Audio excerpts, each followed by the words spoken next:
വയനാട്ടിൽ നിന്ന് വരുന്ന ദൃശ്യങ്ങൾ തണുപ്പുണ്ടെങ്കിലും കനത്ത പോളിംഗ് ആയിരിക്കുമെന്ന സൂചനയാണോ? പക്ഷേ കഴിഞ്ഞ തവണ കനത്ത പോളിംഗ് ഉണ്ടായിരുന്നില്ല. 73% വയനാട്ടിൽ പോളിംഗ് അവസാനിച്ചത്.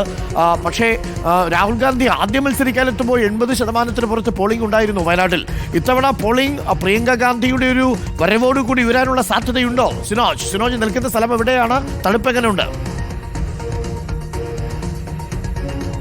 അരുൺകുമാർ, ഞാൻ നിൽക്കുന്നത് വയനാട് മണ്ഡലത്തിലാണ്. പക്ഷേ ജില്ല കോഴിക്കോടാണ്. അതായത് വയനാട് ലോക്സഭാ മണ്ഡലമായതുകൊണ്ട് തന്നെ വയനാട് ജില്ലയിലും മലപ്പുറത്തും കോഴിക്കോട് ജില്ലയിലാണല്ലോ ഈ മണ്ഡലങ്ങളൊക്കെ തന്നെ കിടക്കുന്നത്. ഞാൻ നിൽക്കുന്നത് തിരുവമ്പാടി നിയോജക മണ്ഡലത്തിലെ മണാശ്ശേരി സ്കൂളിലാണ്. ഇവിടെ വലിയ തണുപ്പൊന്നുമില്ല. കോഴിക്കോട് ജില്ലയിൽപ്പെട്ട സ്ഥലമാണ്. ചെറിയ കോടമഞ്ഞുണ്ടെങ്കിലും വലിയ തണുപ്പൊന്നുമില്ല. ഇവിടെ രാവിലെ മോക്ക് പോളിംഗ് ഒക്കെ തന്നെ നടന്നിരുന്നു. എല്ലാം വിജയകരമായി നടന്നിരിക്കുന്നു. 5 ബൂത്തുകളാണ് ഇവിടെ ഉള്ളത്. 6:30 മുൻപ് തന്നെ ആളുകൾ വോട്ട് ചെയ്യാൻ വേണ്ടി എത്തിയിരുന്നു. ഈ ചേട്ടൻ ചേച്ചിയാണ് ആദ്യം ഇവിടെ എത്തിയത്. ആദ്യം വോട്ട് ചെയ്യാൻ എത്തിയതാണോ? അതെ അതെ. എല്ലാ തവണയും ആദ്യമായിട്ട് വരാറുണ്ടോ? ഇല്ല. എന്തുകൊണ്ട് ഇത്തവണ? ജോലിക്ക് പോകേണ്ട പ്രശ്നമുള്ളതുകൊണ്ട് അങ്ങനെ രാവിലെ പോകുന്നു. അങ്ങനെ നേരത്തെ വന്നു? അങ്ങനെ വന്നു. കഴിഞ്ഞ തെരഞ്ഞെടുപ്പിലോ? കഴിഞ്ഞ തെരഞ്ഞെടുപ്പിൽ ഒരു 11 മണി ഒക്കെ ആയിട്ടാണ്. വലിയ തിരക്കൊക്കെ ഉണ്ടായിരുന്നു ബൂത്ത്? ഉണ്ടായിരുന്നു. ഈ ഉപതെരഞ്ഞെടുപ്പ് ആയതുകൊണ്ട് അതിൻ്റെ ഒരു ആവേശം ഉണ്ടോ എന്നൊരു സംശയമുണ്ട്. കാരണം ചേലക്കര വലിയ രീതിയിലുള്ള ആളുകൾ കാണുന്നുണ്ട്. കൂടുതൽ ആളുകൾ എത്തുമോ വോട്ട് ചെയ്യാൻ? കൂടുതൽ ആളെത്താൻ സാധ്യതയുണ്ട്. എന്താ വെച്ചാൽ പ്രിയങ്ക അല്ലേ ഇന്ന് മെയിനായിട്ടുള്ള സ്ഥാനാർത്ഥി, അതുകൊണ്ട് സാധ്യത കൂടുതലാണ്. പിന്നെ സത്യം ഇയാൾ മകരി, അതും കുഴപ്പമില്ല, നല്ല സ്ഥാനാർത്ഥി തന്നെയാണ്. ഉപതെരഞ്ഞെടുപ്പിന് ഒരു മടുപ്പ് ആളുകൾക്കുണ്ടോ? മടുപ്പൊന്നും കേട്ടിട്ടില്ല ഇതുവരെ. ഇല്ല, ചില ആൾക്കാർ ചില ഏരിയയിൽ എന്താ പറയുക, നമ്മളെ ഈ തിരുവമ്പാടി നിയോജക മണ്ഡലം അല്ലാത്തതുകൊണ്ട് കുറേ ആൾക്കാരങ്ങനെ മടുപ്പ് വരുന്നവരുണ്ട്. നല്ലതൊന്നുമില്ല. നല്ല വയനാടിൻ്റെ ഭാഗമാണല്ലോ, അപ്പോൾ ആദ്യം തന്നെ വോട്ട് ചെയ്യാൻ വേണ്ടി എത്തിയതാണല്ലേ? അതെ.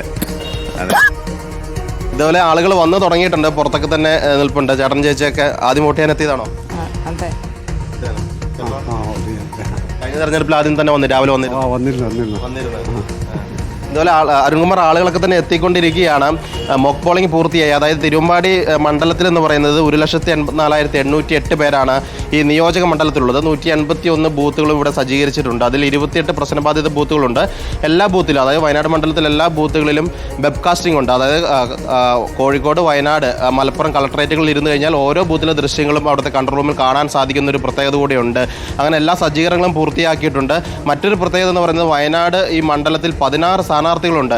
ഈ പ്രിയങ്ക ഗാന്ധി ഉള്ളത് കൊണ്ട് തന്നെ കുറേ ആളുകൾ മത്സരിക്കാൻ വന്നിരുന്നു. അതുകൊണ്ട് നമ്മുടെ ഈ വോട്ട് ചെയ്യുന്ന യന്ത്രം 2 മെഷീനുണ്ട്. അതായത് വോട്ടിംഗ് യൂണിറ്റ് എന്ന് പറയുന്നത് 2 യൂണിറ്റാണുള്ളത്. അതിൽ 8 വീതമുള്ള 2 യൂണിറ്റ് ആയിരിക്കും ഉണ്ടാവുക. ചേലക്കരയിലൊക്കെ ചിലപ്പോൾ 1 യൂണിറ്റ് ആയിരിക്കും ഉണ്ടാവുക. ഇവിടെ അതാണ് വയനാടിൻ്റെ ഒരു പ്രത്യേകത എന്ന് പറയുന്നത്. 16 സ്ഥാനാർത്ഥികൾ ഉള്ളതുകൊണ്ട് 2 യൂണിറ്റ് ഉണ്ടാവും. അതുകൊണ്ട് ആളുകൾ സൂക്ഷിച്ച് വോട്ട് ചെയ്യുക. ഈ 16 പേരിൽ നിന്ന് അവരുടെ വേണ്ടപ്പെട്ട സ്ഥാനാർത്ഥിയെ കണ്ടെത്തി സൂക്ഷിച്ച് വായിച്ച് വോട്ട് ചെയ്യേണ്ടതാണ്. അതുകൊണ്ട് ചിലപ്പോൾ കുറച്ച് സമയം എടുക്കാനുള്ള സാധ്യതയുണ്ട്. 2 മെഷീനുള്ള പറയുന്നു 2 ബാലറ്റ് യൂണിറ്റുകൾ ഉണ്ടാവും. 16 സ്ഥാനാർത്ഥികൾ ഉള്ളതുകൊണ്ട് 2 ബാലറ്റ് യൂണിറ്റും ഒരു കൺട്രോൾ യൂണിറ്റുമാണ് വയനാട്ടിൽ ഉള്ളത് എന്നത് പ്രത്യേകിച്ച് ഓർമ്മിപ്പിക്കുന്നു.